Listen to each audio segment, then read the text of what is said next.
I am so trashed. I go to stand up and I look around and everything's spinning and I start doing that backwards lean, Oh you yeah. know. Oh yeah. And next thing you know, is out come the wings. Like I'm going down. Wings start spinning, trying to get balance. Butt naked, right through the window. Go right through the window. And that's like right out into the middle of where like everyone's walking around and stuff. It's one of those outdoor deals. Bro. It's like 10:30, 11, so Oh everyone's yeah. like up and out. And Oh. I go through this window, and next thing you know is he hears glass shatter, and then people outside talking, and they're like, "Oh my God!" And trying to figure out what just happened. Oh yeah, for sure. They don't know if you got thrown out, if you fell out. They probably have no idea what. A naked guy just came through the window.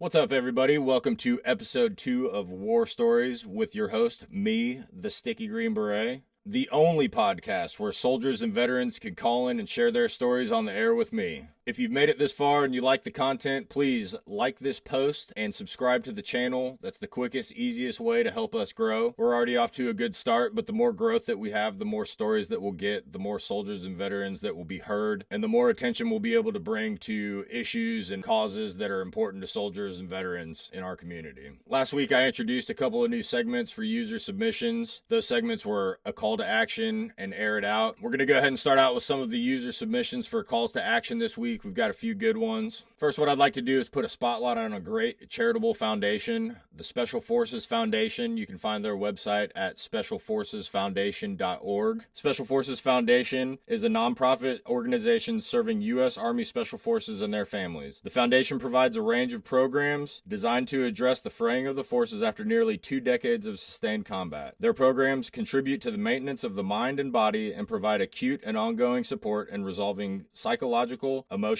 and relationship issues before they become chronic. Guys, this is a great foundation. They have a bunch of their own programs and they also co-sponsor other events. If you head over to their page, specialforcesfoundation.org, they have a calendar up with all of their upcoming events. This is a great foundation that provides all kinds of resources for Special Forces veterans and their families, whether it be financial support to bridge the gap where other foundations have fallen short, or whether it's counseling, psychological resources, a cause that's very near and dear to my heart. They help veterans connect with psychedelic therapy, ketamine treatments, stellate ganglion blocks for PTSD. This is a great foundation that really has the best interest of Special Forces soldiers, veterans, and their families in mind. Again, you can find all their information at specialforcesfoundation.org. If you'd like to contribute some time, if you'd like to contribute your money, you can be guaranteed that your efforts won't be wasted and they will go to veterans, soldiers, and families in need. Guys, the second call to action that we have is for one of our brothers in need. Sergeant Kevin Lee Lloyd, a 40-year-old Marine veteran, lies on a hospital bed at MD Anderson Cancer Center in Houston. His body ravaged by what his family says is 100% service-connected, stage 4 colorectal cancer, caused by exposure to burn pits during his deployments to Iraq and Afghanistan. Sadly, the father of 3 has been left without the very brotherhood he once would have died for. His morale is fading.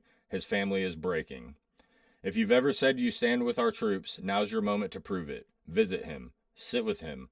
Let him know his service mattered. If you can't travel there, tell him what his sacrifice means to you by sending an email to me at stickygbstories@gmail.com, and I will make sure that those messages get to him and to his family. Guys, Sergeant Kevin Lee Lloyd is in room P, that's Papa 1211, at the MD Anderson Cancer Center in Houston, Texas. And the visiting hours end every day at 10 p.m. Guys, he's just looking for some company. He's looking for someone to sit with him, converse with him. He's missing that camaraderie, that brotherhood that he felt while he was in the service, and he needs that more than ever right now. Again, if you can't travel to physically be with him, but you have something that you'd like to share with him, a kind message, some words of hope, you can send those to me at stickygbstories@gmail.com, and I will make sure that those messages get to him. And finally, we got one that's a little bit fun, especially for you guys in the Fayetteville area. We've got Jason Flowers. He's a former PSYOP guy who's recently gotten out of the military, and he's got a working cattle ranch That cattle ranch is out in Godwin, North Carolina, which is about 30 minutes from Fayetteville. It's a working Angus cattle ranch, but Jason is actually trying to turn some of it into a music venue. And in order to get that done, he's hosting a really cool event. October 23rd through the 25th, he's doing a Battle of the Bands music festival. They got a whole bunch of bands lined up, ready to play. All the details can be found on his Instagram, and that's JC's Ranch 22 on Instagram. So the @ symbol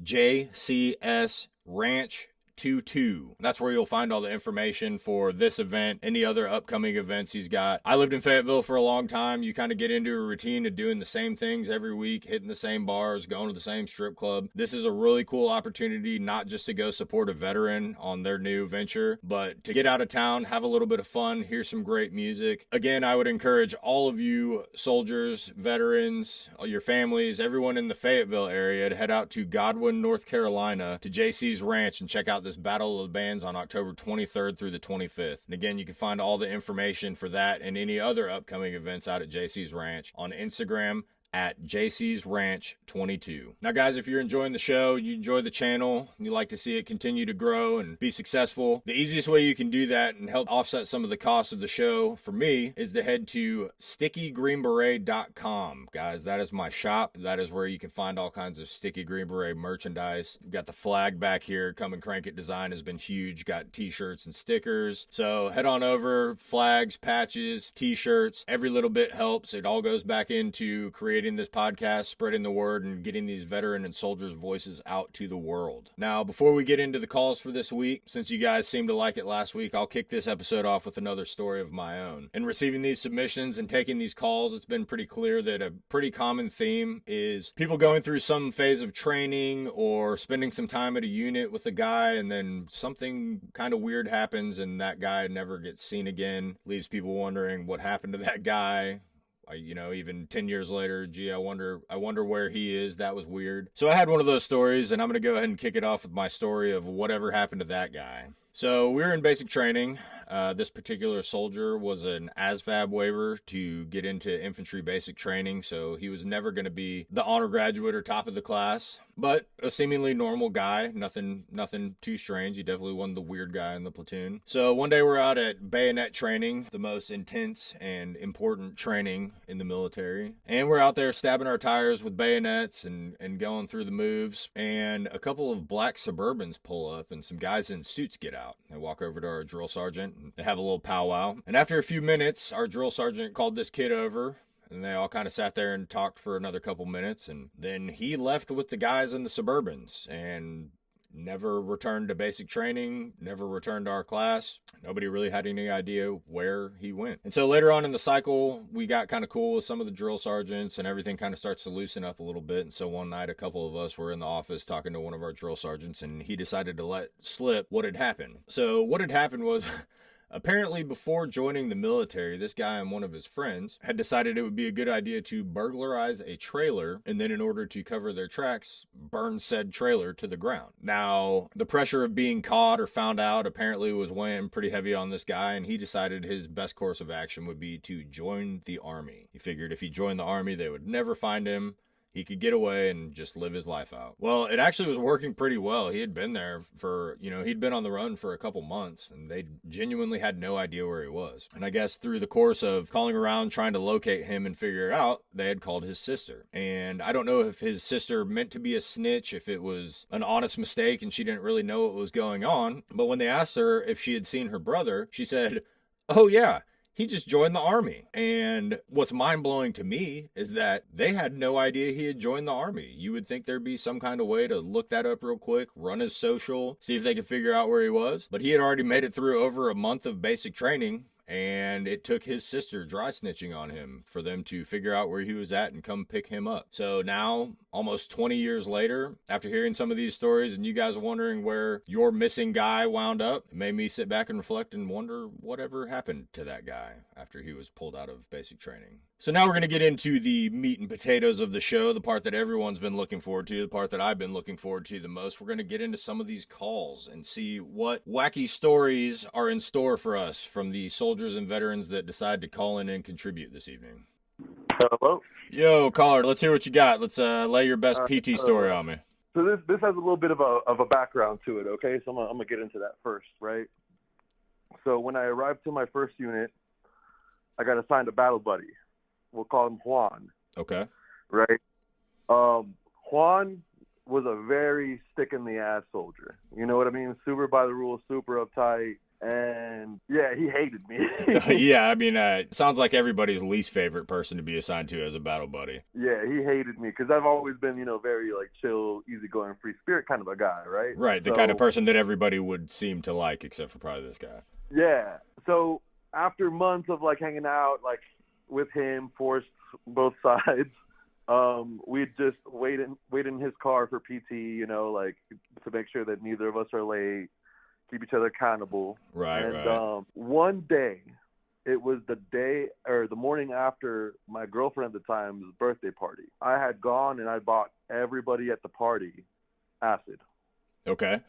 So we all took acid at the birthday party. It was phenomenal. Like, really, like, great shit happened. Everybody had a great time. It sounds like a good ass time to me for sure. Oh yeah, man. We all laughed until our bellies were fucking hurting, right? And so I go home. I like sleep for like 2 hours. I wake up, I'm still feeling it. I get to PC, or I get to 15 minutes early for 15 minutes early. Oh yeah, for sure. And Juan's already there. So he's like in his car. I go, I knock on his window. He's like, yeah, get in.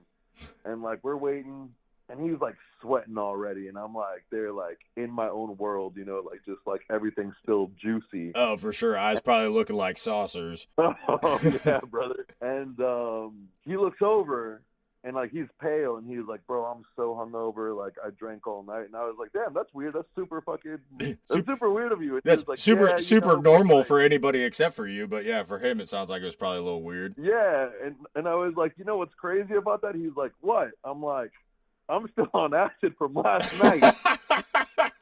Sits up from his chair, like from that like hungover slump. Yeah. And he looks at me with panic in his eyes.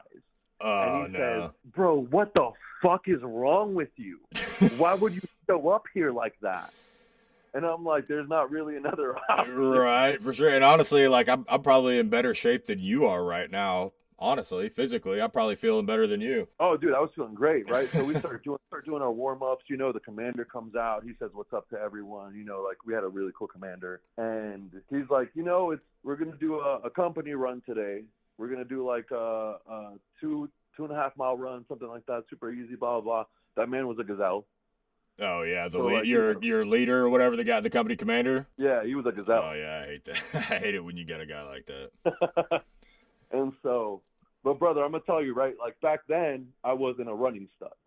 Back then, I was still, like finding my way in the running world. Right, right. So normally I'd suffer through any kind of run. Now, all I remember was starting the run, the trees looking beautiful, the air filling my lungs, the best that they've ever filled my lungs.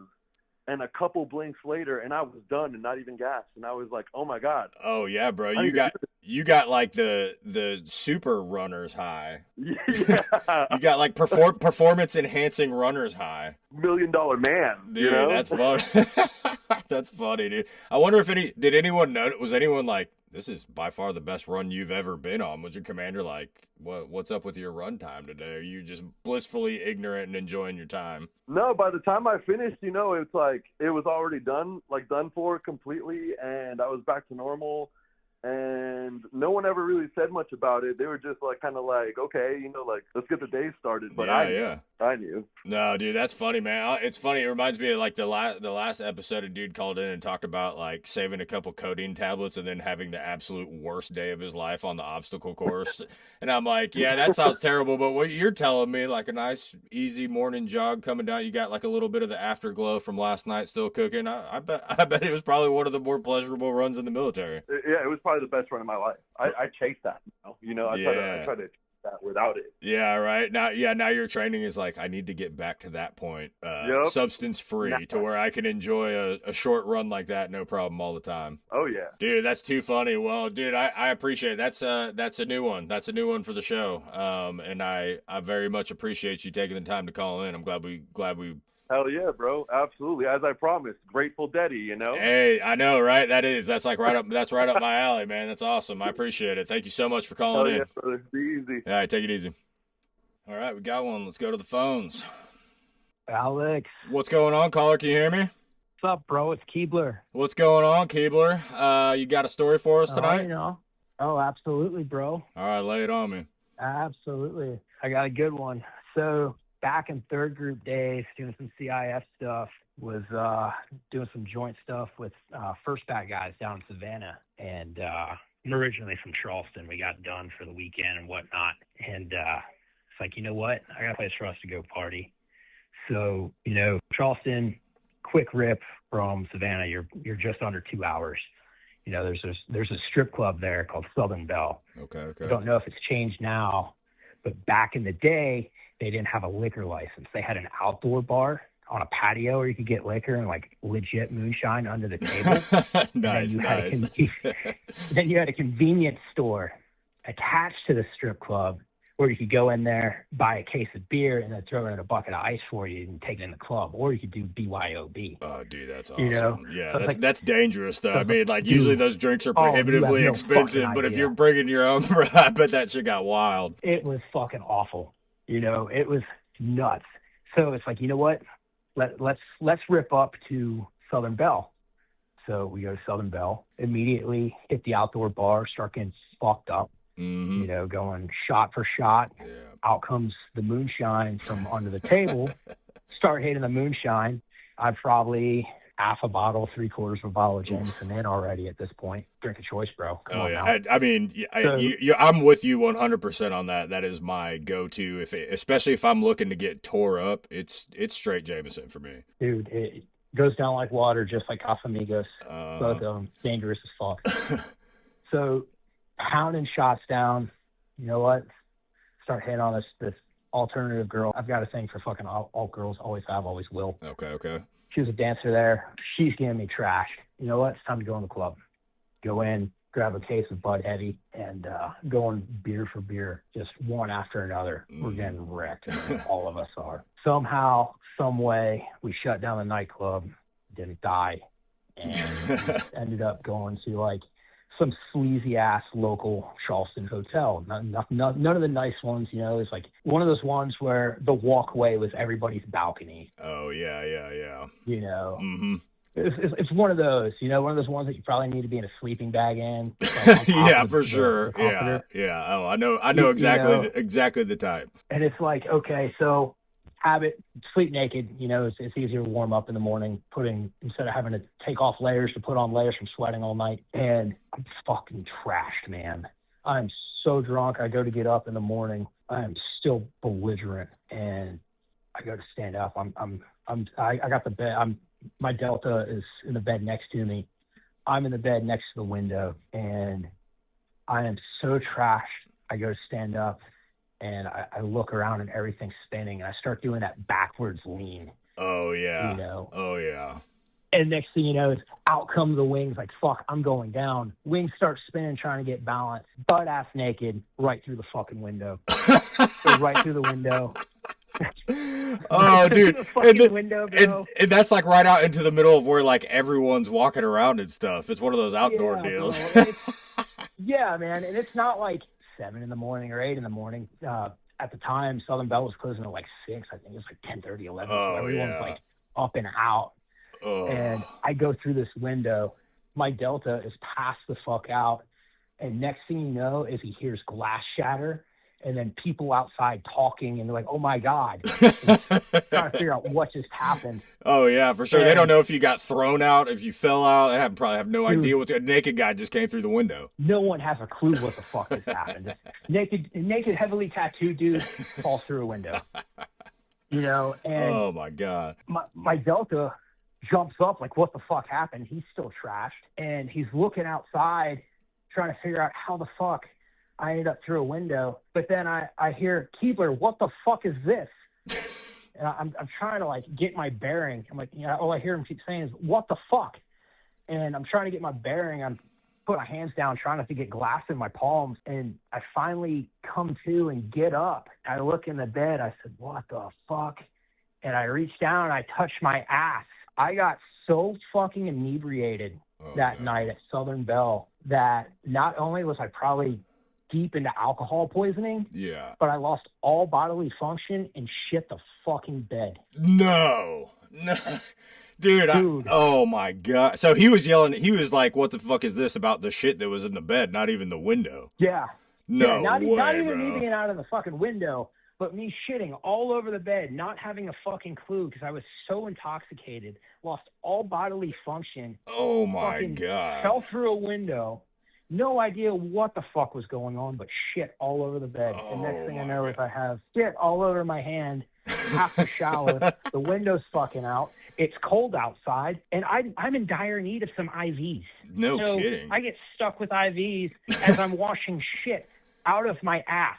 Oh my God. Did the window fuck you up at all, or were you good there? You get sliced up, or you're good? Dude, I still have scars. I still have scars on my back. Oh my God. That's that's the ultimate mess, dude. Like shit and blood. Dude.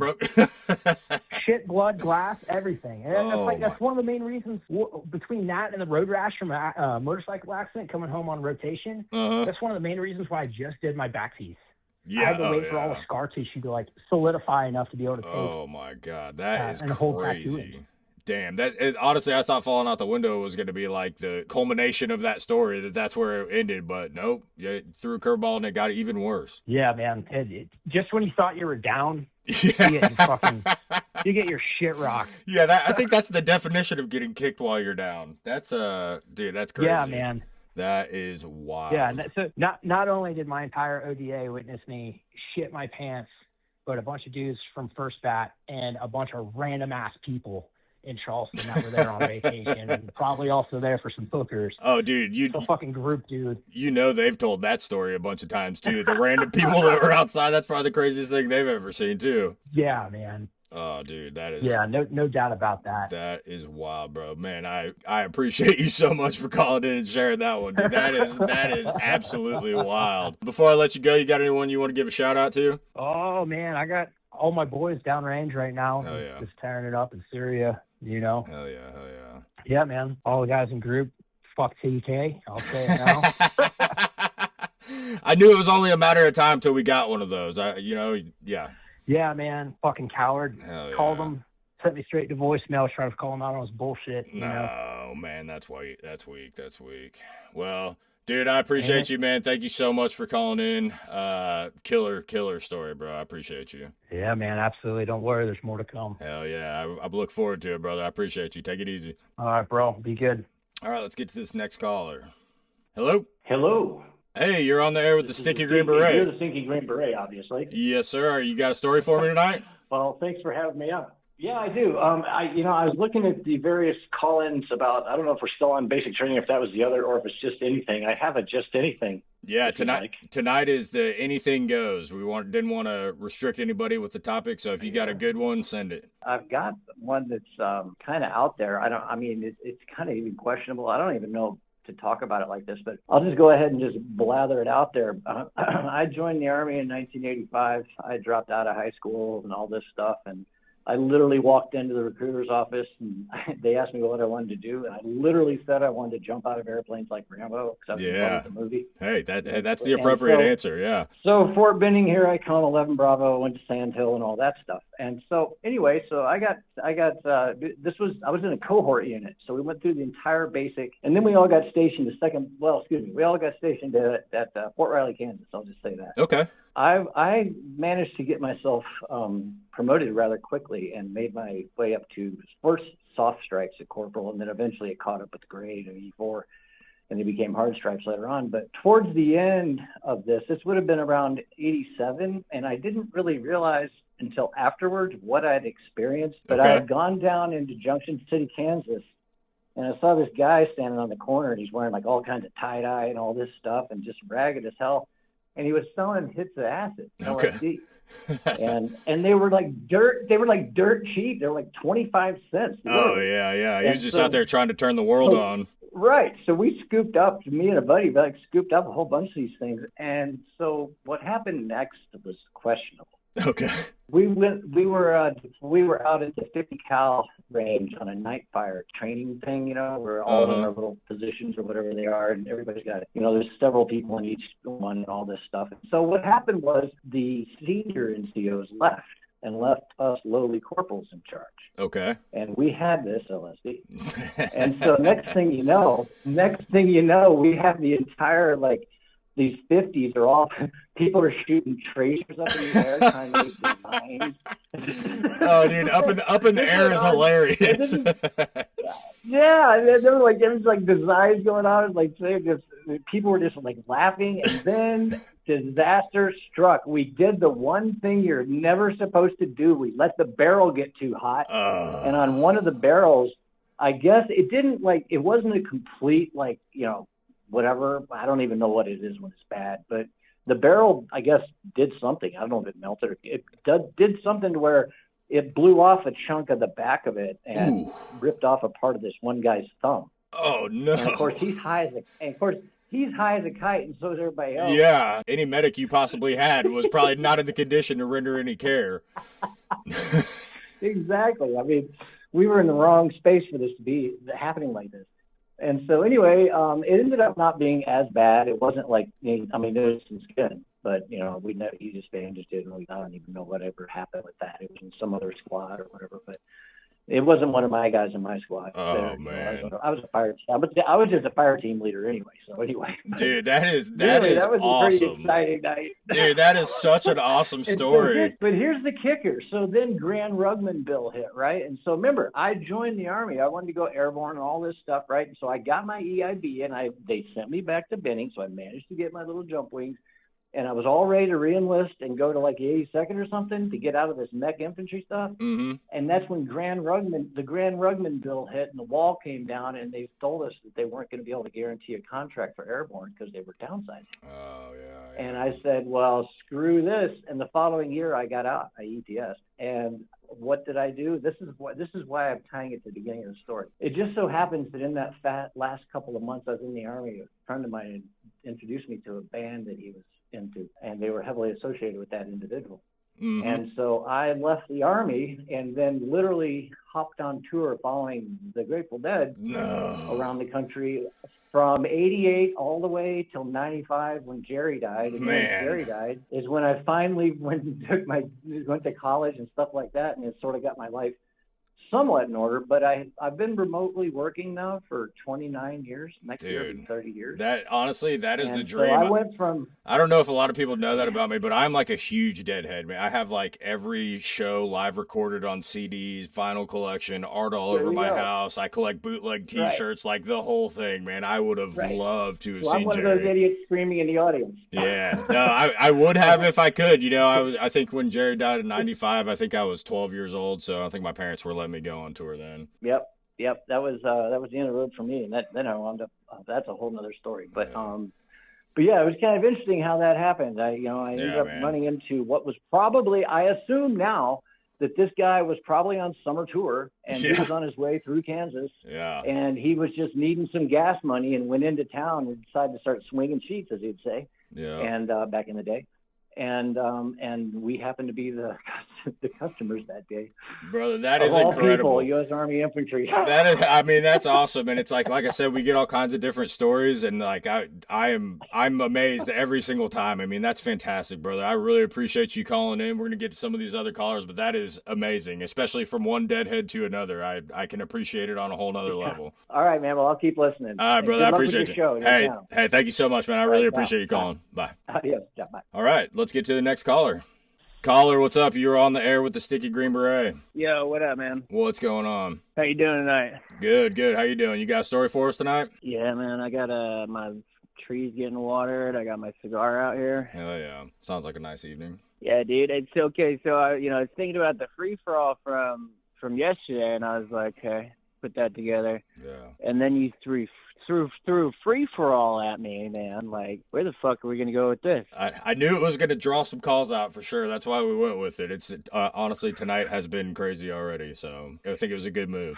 Okay, so one of the wildest things that ever happened to me personally, I was in I was at my duty station, and I don't know, it was the weekend or something like that. I think it was Sunday night, and I was like, I'm just gonna eat a bunch of cough medicine. I'm just gonna. You gotta make your own fun. Eat, drug test, you know what I mean? Yeah. Hey, sliding through on the cough syrup, yeah. And man, I took so much of it that at one point during that evening, I couldn't find my feet anymore. You couldn't find your feet? Okay. I couldn't find my feet. F-E-E-T. Got it. Okay. So yeah, lots of cough syrup. So I'm doing spinning circles in my barracks room looking for my motherfucking feet on the ground, okay? And I can't fucking find them. And I'm like, holy shit, I just cracked. I've actually gone insane. I need to pack up all of my shit and I need to get the fuck out of here before somebody finds me without my fucking feet. Yeah. Okay. Yeah. Most logical conclusion, get the fuck out of here. So it wasn't the best trip. Yeah. No, I could see how that would be a little concerning for sure, especially it would be concerning just like doing that at your house and you're not in the military, being in the military and losing your feet on cough syrup. You're like, yeah, I'm definitely going to get in a lot of trouble for this. This could turn out bad. So I packed up all my shit and, by the time I'd done all that, the sun came up and I found my feet. Yeah, there were your feet. Sun came up, feet were back. Like, I guess I'll go to formation now. Crisis narrowly averted now that I have somewhere to put my boots. But I had the total plan. I was like, I have to go AWOL. I can't tell anybody about this. I can't tell anybody why. Is anyone ever going to love me without my feet? You would. I would, for sure. Oh, brother, never a dull moment. I appreciate you very much. Thank you so much. Yeah, brother, man. And hang on to those feet. Don't lose those feet again. Dude, I appreciate you. Thank you so much for taking your time to call in and share your story, brother. Yeah, love you, dog. All right, love you too. Later. Yo, caller, you are on with the Sticky Green Beret. What do you got for me tonight? Yo, Sticky, it's me, 808. What's going on, 808? I bet you got something fire for us tonight. What you got? Well, it might be a little bit better than the Ranger IV story. Yeah, shoot. So, I was in the Wounded Soldiers in 2008, and I had a roommate, and he was a Cap Scout guy. And this guy was a horn dog. Like, he'll go out, drink, hook up with, and we're in Augusta, Georgia, Fort Gordon. Okay. And out there on the strip, it's all cougars. Yeah, yeah. So one night he brings in a girl, and I said hi to her, and our rooms is separated by our bathroom that we share. Gotcha. Okay. So I didn't know that this girl was deaf. They start getting it on. And this girl sounds like a sea lion just barfing away. But that's the description of this dude. So one weekend, he's like, "Hey, you gonna come drink?" I'm like, "Nah, but I'll drive your car for you, be your DD." Okay, yeah, that's a good battle buddy. Yeah, so we go to this sports bar, and he hooks up with this older woman, and they start making out on the dance floor, and he brings her back to the barracks. They're making out in the car while I'm driving. Uh-huh.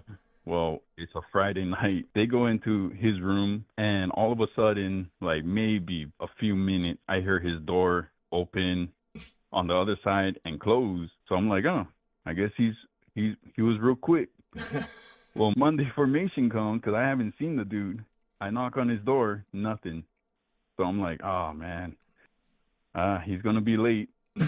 And everyone's like, hey, where's your roommate? I'm like, I don't know. So I took one dude that his gums was bleeding to sick call. Okay. That morning. And then I see my roommate come walking in. Oh, with into sick call? Sunglasses on. Okay, yeah. Okay. And so he sits down next to me, and I'm like, what you doing here? He's like, I'm here to get checked out. I was like, what? He's like, yeah. And I was like, what happened? He's like, well, he was raw dogging that girl, and he went to pull her hair, and it turned out to be a wig. Oh. And he freaked out, and she apologized. He said she apologized to him, saying that she's still going through chemotherapy. Oh. Yeah. So I'm like, what? And now, look, I'm not a doctor. I wasn't a medic. Right. And so he's freaking out. He's like, I don't know if I caught cancer too. And so I start freaking out for him. I'm like, I was like, I didn't know you could catch cancer. He's like, I don't know. I hope I don't. No way. He thought he got like sexually transmitted cancer. yeah, and then I go back to the wounded soldiers, I guess the office, the main office, and they're like, "You seen your roommate?" And I told them, I'm like, "Hey, it doesn't look good." They're like, "What do you mean?" I was like, he might have cancer." And I told them the story, and it was like they didn't even correct me. They're like, "Hold on," and they talk to the first sergeant. They bring me into the first sergeant office. I tell him the story. He's like, "Hold on." They bring in the commander, and they're like, "All right." And the next Friday, safety briefing for weekend pass, they bring it up. They're like, "No, you can't get cancer." Dude, it's just for like some like lower enlisted, I get it, you know, but like they had to run it all the way up the chain to make sure, and then they probably still like had to go do some research on the computer too. That's insane. That's crazy. Well, it was even funnier, looking back when they had the nurse come up, like you'll be sitting in the chairs and they come up like name, social, what you here for. And he told her, he's like, I might have cancer. And she's like, what kind of symptoms are you experiencing? And he told her, and she goes in the back, and those clinic doors, they have like that little rectangular long window that you can see in. And she's like talking to a captain, pointing at him. She comes back with a mask and gloves on or something. You're like, you guys, like, no, this is not within the realm of possible. Oh, brother, that is hilarious. I don't want to keep up anyone. No, man. Dude, that's awesome, brother. I really appreciate you calling and sharing that one. That's a good one. That's a new one for me, dude. And I've being a medic, I've heard a lot of different things, but I've never had anyone told me they thought they got cancer over the weekend by hooking up with a cougar. So I appreciate you for calling and sharing, brother. Thank you so much. All right, you're welcome, man. Have a good one. I'll call again if I can remember anyone. Yeah, you let me know. All right. Okay. Later, brother. Bye. All right, let's get into it. We got another caller. Yo, caller, what's up? You're on with the Sticky Green Beret. Yo, what's up? It's Tequila Steve. How you doing? Good, man. What's going on? We got Tequila Steve in the house tonight. Lay it on me, brother. It's Laylo Tequila tonight with the side of the soap. Oh, okay. It's a pretty good night. Yeah. Hell yeah. All right. So I'm convinced that every unit has some sort of phantom shitter out there. Okay. It might not be dookie. It might be like a phantom jerk off, like somebody used to, like, I have to jerk off in like the sergeant major's office or like on first sergeant's desk. Like, people are weird, man. Like some kind of a That's weird power move. Yeah, people are weird. Mm-hmm. But anyways, I was it's like back in like 2010, Railroad and Graph. Shout out to the 42nd Clearance Company. Yeah, best shout out in the Army. But so we're doing this our pre-deployment spin up over in Graph, and it's like 2-3 months, some shit like that. And like the first week we're there, there's no problems going on. And then one morning we wake up to our first sergeant screaming, "What the fuck is going on? You guys are fucking animals." And we're like, "Well, what the fuck's going on, Top?" He's like, "One of you motherfuckers shat in the showers." Didn't even have the decency to like try to waffle stomp it. Like, yeah, they hadn't learned that move yet. They hadn't been deployed. Yeah, well, I'm not gonna like name the guilty, you know, in public. Yeah. But so Top's like, okay, whatever, you know, it's Monday morning. You know, somebody probably got like a little shit faced on Sunday. Top was cool. We called him White 50 Cent because he got shot like 9 times in a rack. By an AK. He had he still had like all the scars and shit. So he was White 50 Cent. That dude was awesome. Nice. But he's pissed off. And we're like, oh, well, shit. Well, what's going to happen now? So we had to start posting guards on the fucking showers. I don't know if you ever done like fireworks. On fucking showers. Nobody's shitting in there. Make it real dumb for everybody. Yeah. Fuck yeah. Anyways, it goes away for like a week. Nobody shitting in the shower. Okay, cool. Fire guard goes away.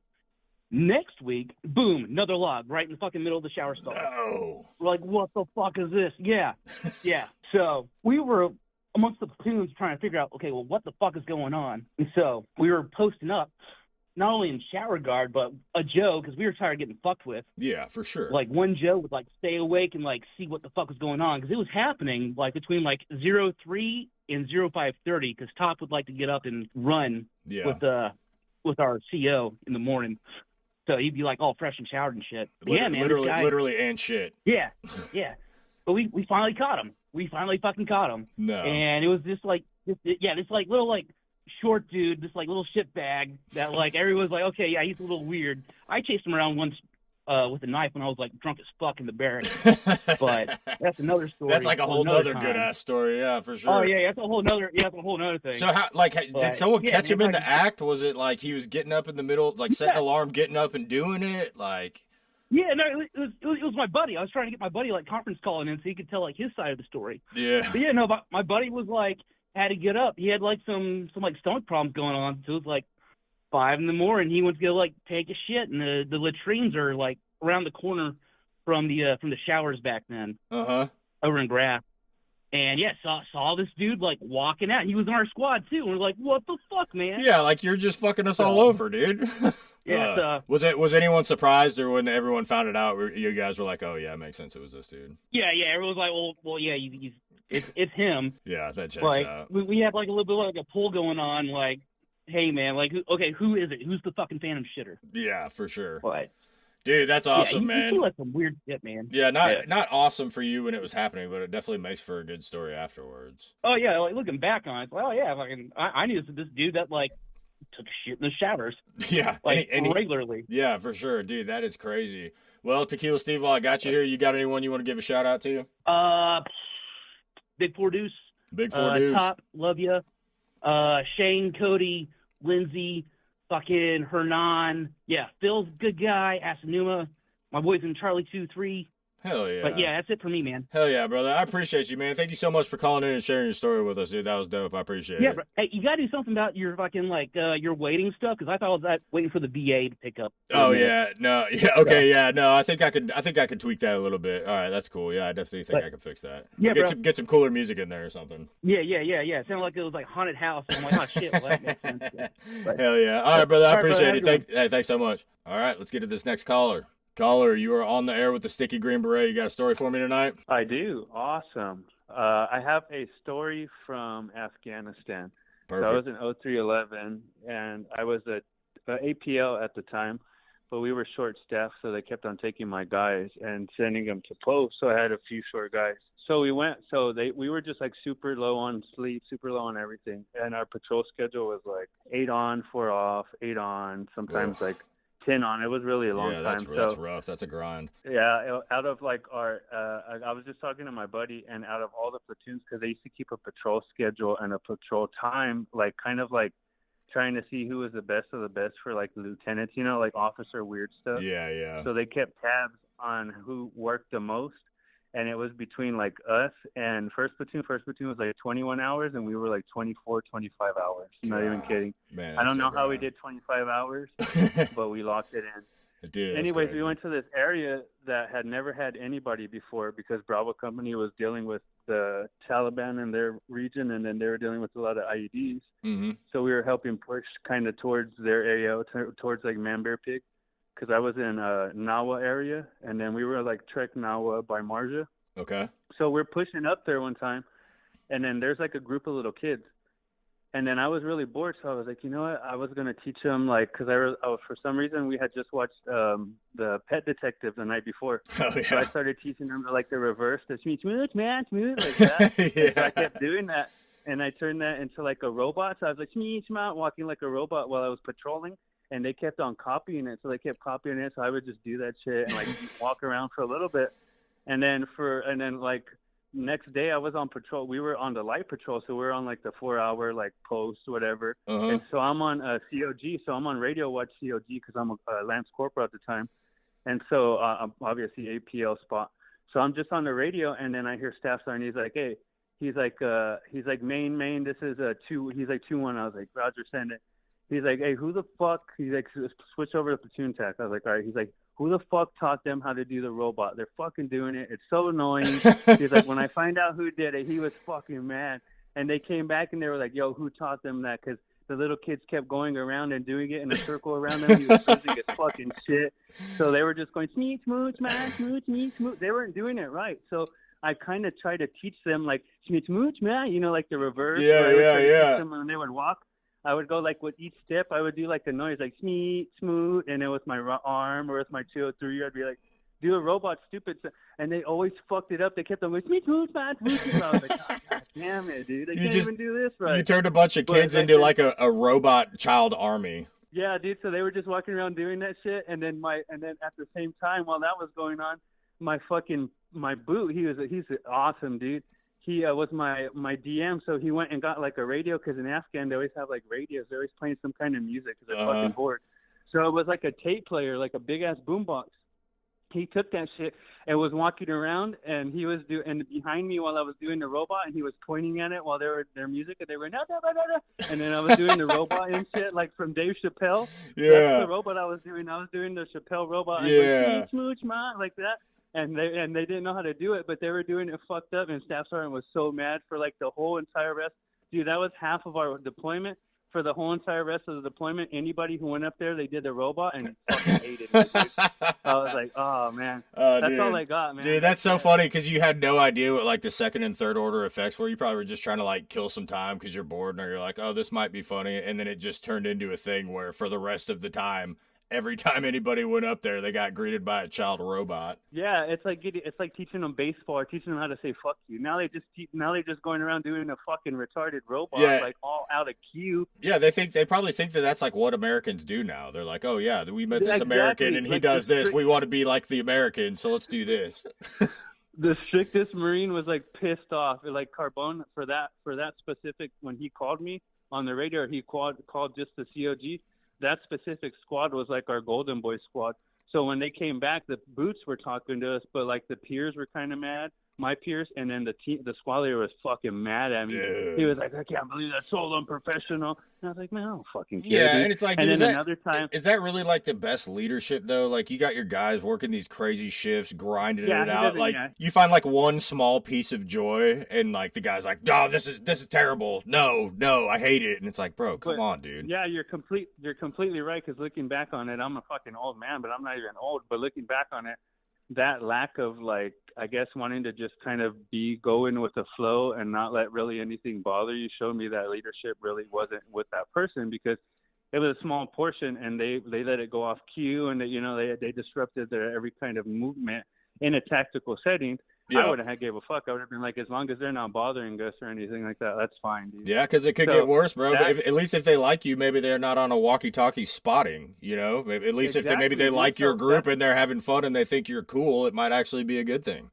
Yeah, that shit's fun. And then another time, we when it was real cold, we used to smoke bud, and we used to find compounds, and then they would have like big-ass bud plants or shit drying out from the year before. So we would go and we would burn it in the winter because in the winter they wouldn't really mess with us. They'd fucking just put like cachets and do like pressure plates and stupid shit because they're cold too because they don't have any cold.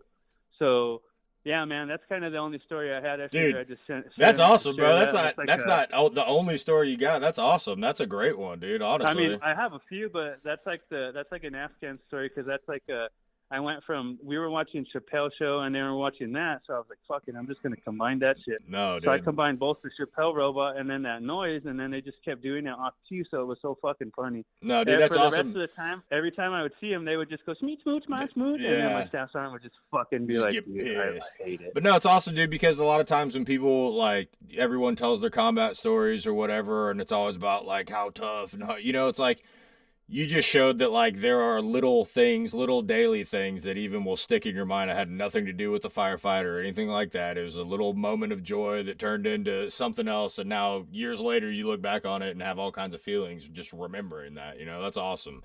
Honestly, I think that gives a great perspective. It is, and, obviously, like, a lot of times, because in my AO, we didn't get in a lot of ticks. We helped out with a lot of ticks, but we didn't get, per se, in, like, ticks, because like I said, we're doing that patrol schedule, so nobody's fucking able to do anything. Right. So we're pushing. We're also making friends, so everybody's on our side. That's so important, man. It's so important to make friends and be good. You can turn a lot of people against you real quick just by being a dick to the wrong person, Well, I'll tell you what, that AO prior to that, I don't care. Like, I don't give a shit. Like, I'm all for fucking war and whatever. Like, you have the cross that you bear, and whatever happens, you do what you got to do. 1-5, the couple months prior to that, we had relieved them. They did some crazy shit to where they had some war crimes. So I don't know if it was too bad, but it was just like them putting challenge coins and stuff, and like I guess they had found out in that AO, so they didn't have a good idea of us. So they were putting a lot of pressure plates. They were doing a lot of IDF until we started going out and pushing out and pushing out. We pushed out past 500 meters. That's all the British would do. Mm-hmm. And then we just kept going and going and going and going. And then when I made that that day, after that, we started getting a lot less ticks, and we started getting a lot more activity up north. Yeah. So I don't know, I wouldn't say that was a catalyst to us having a calmer deployment, but it kind of helped the guys out because that fucking patrol schedule wore us down. Dude. For sure. You got to find, I talk about it all the time, is you've got to find that one little thing that you can pull joy from in a situation. We call it from SEER school, we call it your small victories. Even if you're in the worst situation and everything's going terrible, if you can find one little thing that you can laugh about with your boys, it really can relieve a whole lot of stress and anxiety. It's we're all sucking together, but I can laugh for 2 seconds about this little kid doing the Dave Chappelle robot wrong. Those little things can get you through the worst moments. I would say the Marine Corps infantry, because that's all I really know, is I would say the little victories are all we're about. Small victories keep us going because we're fucking beat down, dude. So I appreciate it, man. Bro, hey, did you want to introduce yourself and give a shout out to anybody? Or you want to stay anonymous? Yeah, no, man. My name is Jesus Gomez. I was in 1-3 Alpha Company, 2nd Platoon. I was in from 07 to 11, stationed in K-Bay. I was a radio operator in my first deployment, and then my second deployment, I was an APL. I just want to give a shout out to all the lava dogs out there, all the guys in 1-3, all the guys, because that unit is kind of gone, 1-3, 2-3, 3-3.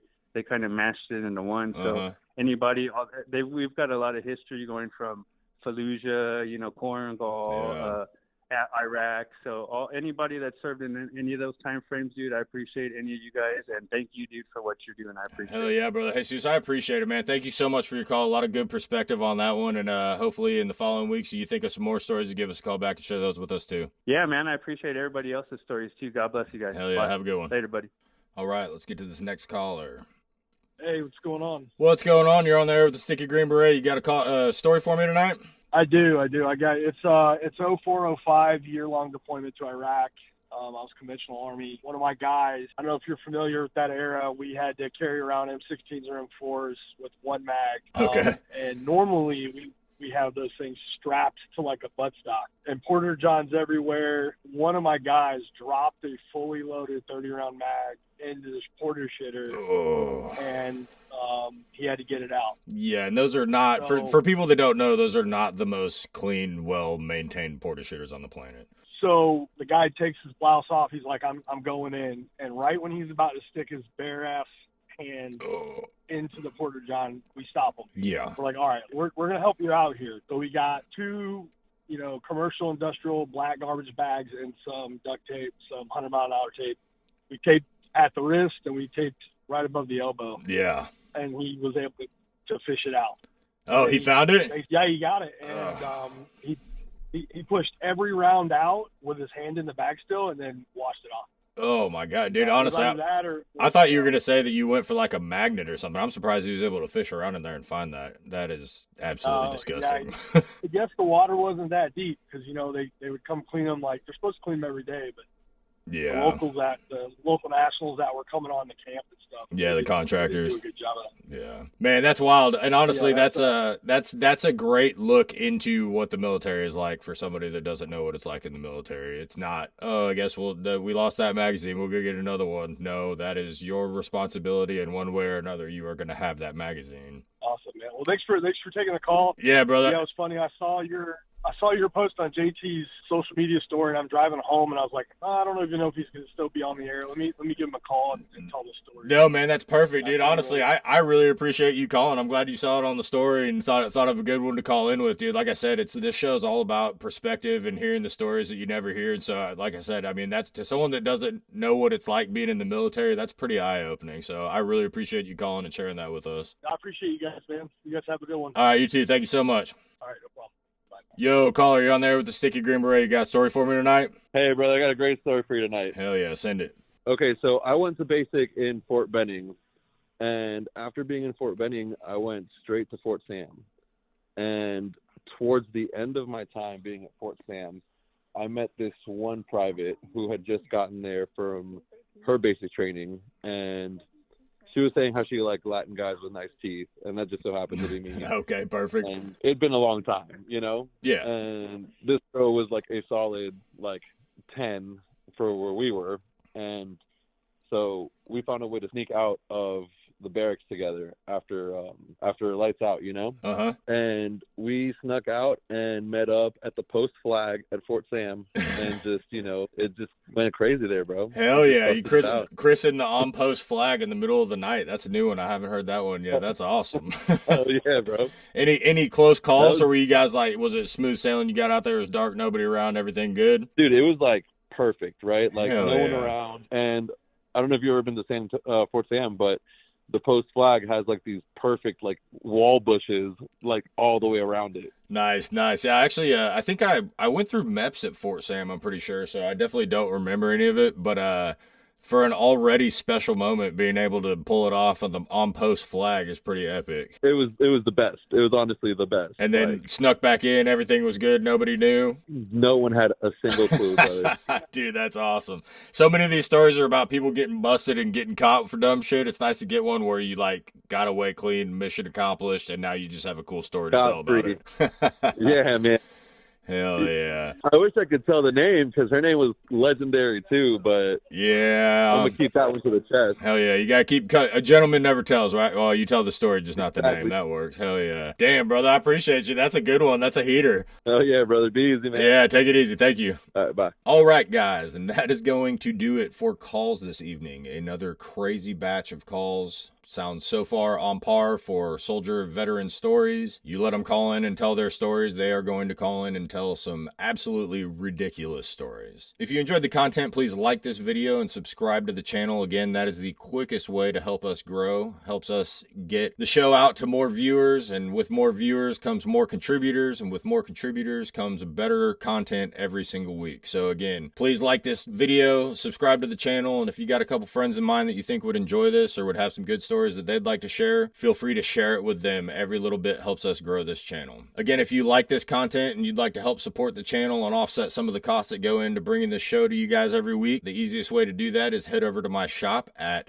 StickyGreenBeret.com. Check out some of the merch, see if you like it. Stickers, patches, flags, shirts. We're also going to be dropping a couple new designs here pretty soon and releasing some sweatshirts. Best place to find that gear is at StickyGreenBeret.com. Since this week went so well, taking the guidelines off and letting it be a free-for-all, we're going to go ahead and do that again next week too. Just get as many of these stories in as we can. So I'm going to be taking calls again this week, Wednesday at 7 p.m. Central Time, 1-866-369-9996. All bets are off, no rules. Call me with any story that you've got. If you are a soldier or a veteran, you got a funny story, you got a scary story, you got a story with a lesson that you think could help other people, call me with those stories on Wednesday at 7 p.m. Central Time. We'll be taking calls for a few hours. In addition to the calls on Wednesday night, I'm accepting emails for the two new segments at the beginning of the show. Those two segments are the calls to action and air it out. Again, for the calls to action, that's any military events, military charities, basically anything you think a veteran would like to know about. We can do business spotlights if you got a veteran-owned business that you would like to get some exposure. Email me anything you got that you think vets would be interested in or that would benefit from veteran or soldier support. And that second segment that we're taking email submissions for is Air It Out. That's a segment for military complaints, whether it's a complaint with your command, complaint with base conditions. I know there's moldy barracks and brown water and all kinds of things that you guys are talking about in the comments on Instagram posts and things like that. As this show grows and the reach extends, being able to air these things out on the air is going to help get those things in front of people that can actually make some decisions to change those things. Again, air it out. Your military grievances, issues with the base, issues with your command. I don't care if you have a kid that you just don't really like that's in your unit. You want to complain about him. These emails will be read anonymously on the air. I will never link them back to you. So again, this is just an anonymous spot to air out your grievances with your current military situation. Again, thank you guys so much for your support. The support has been overwhelming. We've got a bunch of new subscribers, listeners. We've got new callers calling in every week. I'm really excited to see where the show goes as it grows, what kind of reach we can get. But again, the easiest way to get the word out is to share these posts with your friends, subscribe to the channel, like these posts, and help us push them out so that we can get all of the veterans and soldiers' stories on the air. This was another wild episode, and it just makes me more excited for the episode next week. Again, no topic, any story you've got. Soldiers and vets, call in with any story that you want to tell about your military service, and we'll be taking those calls on Wednesday at 7 p.m. Central Time for a few hours at 1-866-369-9996. Thank you guys so much for the support.